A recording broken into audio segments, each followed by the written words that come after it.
আগে এই টিকটক ভিডিওটা দেখি, তারপরে ফানি কমেন্ট পড়ি। তুমি জানো না রে প্রিয়,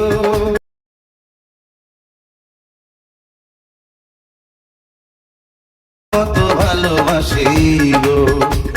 ভিডিও দেখা হলো, এবার কমেন্ট পড়া শুরু করি। এই গাড়ি চালাতে হলে অনেক বড় দক্ষ ড্রাইভার লাগবে। পরের কমেন্ট। মা ছেলেকে অসাধারণ লাগতেছে। ইদানিং টিকটকে দেখতেছি আমার নিয়ে আর এরা নিয়ে মেলা মন্তব্য আসছে, বলতেছে 20 বছরের ছেলের কাছে নাকি 29 বছরের মেয়ে।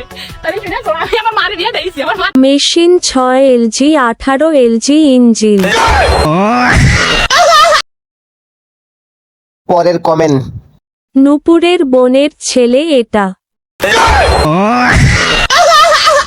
থেকে 3 বছরের ছোট আমি। মাথায় সেট কর।